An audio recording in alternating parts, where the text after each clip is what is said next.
Have you ever felt like you're just banging your head against a wall trying to solve a problem? Well, what if the problem isn't the wall at all, but the way you're looking at it? We're going to dive into this really cool parable about a martial arts master and a final test that had nothing to do with strength and everything to do with seeing the obvious solution that everyone else just missed. So imagine this, an aging master, hundreds of dedicated students, and then he drops these words: "Whoever passes will become my successor."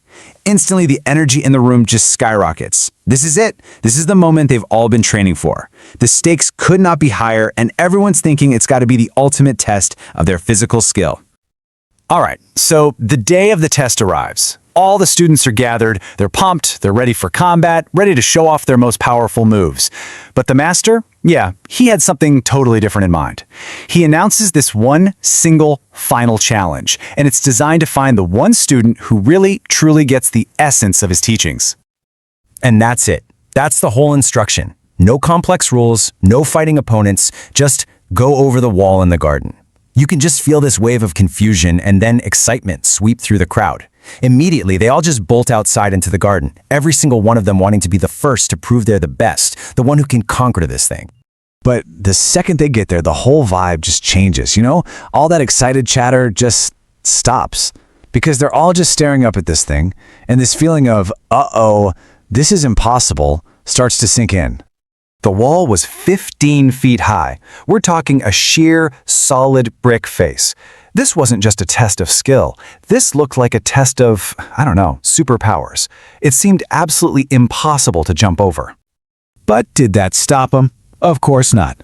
One after another, the strongest, most athletic students take these huge running starts. They're leaping with everything they've got, only to come crashing back down. Some of them are even getting hurt, and this goes on for 2 hours. You can just picture it. The ground is just littered with exhausted, defeated students who tried to solve the problem with pure force and failed every single time. But in that crowd, there's this one student, Arjun. He's the youngest, maybe the least experienced of the bunch. And he tried to jump too. And he failed, just like everyone else. But here's what's different. Unlike the others, who just gave up, Arjun did something else. When brute force didn't work, he didn't quit. He just changed his entire approach. And this is where you can really see the two mindsets clash, right? You've got the crowd, and they are locked into one single idea.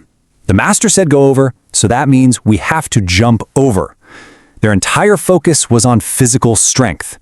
But Arjun, he reframed the whole problem. His goal wasn't to jump, it was simply to cross. So he switched from brute force to, exploration. So instead of just running at the problem again and again, Arjun literally steps back. He stops trying to go through the wall and starts walking alongside it, just looking at the whole challenge from a totally new perspective. And you're not going to believe it. There it was. Tucked away on the side of this huge, intimidating wall was a small, simple gate. And the best part, it wasn't even locked. It wasn't hidden. It was just there, waiting. Arjun just calmly opens it, walks right through, and test complete.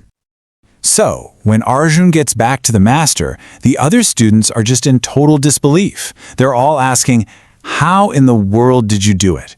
And when he tells them, the master just smiles, because now he's ready to reveal the real point of his so-called impossible test. And boom, there it is. That one sentence just perfectly explains the whole lesson. See, the students' own egos and their own assumptions are what created the impossible challenge. They were so busy trying to show off how strong they were, so convinced they knew what the master wanted, that they never even thought to question their basic approach. The master went on to explain that in life, just like in this test, we do this all the time. We make our own problems harder. We get so focused on the most direct, forceful, maybe the most impressive-looking solution, that we completely miss the simple, elegant path that might be right there next to us. So, what's the core takeaway here? Well, the test wasn't about physical power at all. It was a test of awareness, of humility, and of being able to challenge your own assumptions. It teaches us that real strength isn't always about breaking down walls. Sometimes it's just having the wisdom to check if there's already a door. So how do we actually apply this stuff? Well, it breaks down into 3 pretty simple steps. First, when you feel like you're just hitting a wall over and over, you gotta pause. Just stop. Second, question your core assumption. Are you trying to jump when all you really need to do is cross? And third, you have to actually look for that simple path. Start searching for the easier, less obvious way that you probably haven't even considered yet. And really, that's what this is all about. Think for a second about a challenge you're facing right now. Could be at work, in a personal project, anywhere. Are you just exhausting yourself trying to jump over some 15-foot wall? It might be worth it to just take a breath, step back, and walk the perimeter. You might be shocked to find out the gate was unlocked the entire time.